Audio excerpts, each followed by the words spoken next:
So if you're considering this phone in the year of 2026, I have to ask, why are you considering this phone?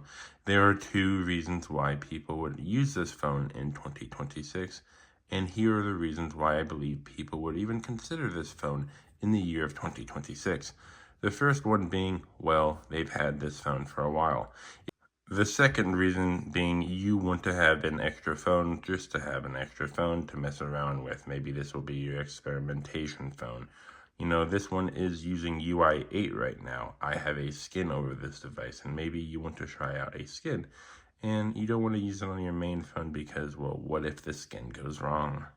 In the first scenario, how is the A14 5G in the year of 2026? Let me know. I don't use this phone a lot to actually say if I like the A14 5G a lot because I'm mostly a user of high-end phones. And if you're not going to get this phone to use as a secondary phone and you're actually considering this phone in the year of 2026, I would have to ask, why are you considering this phone and what is your financial situation?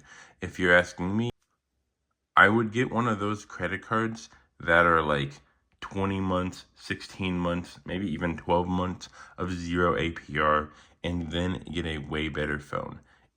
I would, for example, get the Samsung 24 FE, which is considered a mid-range device to a lot of people, but this is as good as the previous generation, the S23's flagship device, and even better in a lot of cases.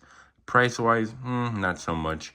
It is going to be cheaper, so you're most likely going to go with this option. But if you get a 0% APR credit card, which this is not financial advice, I'm just saying what I would do, boom, I might as well get the 24 FE. The 24 FE is so good whenever it comes to gaming, whenever it comes to your daily tasks, and the camera is pretty good too. It's not the best camera in the world, but it's way better than the A14 5G.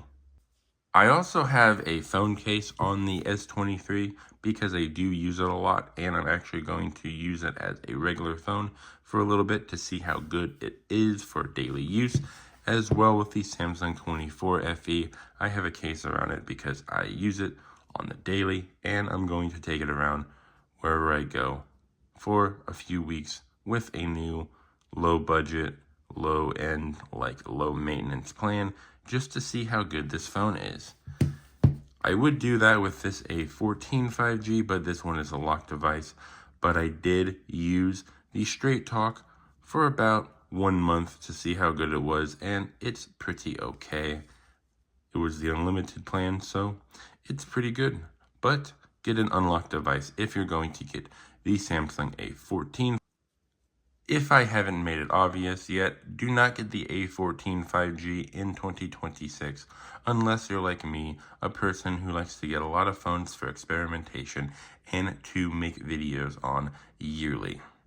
So you're going to see this in 2027, and you might see this a little bit more in 2026, but unless you're going to use it for very specific reasons, especially as a temporary phone, do not get this in the year of 2026.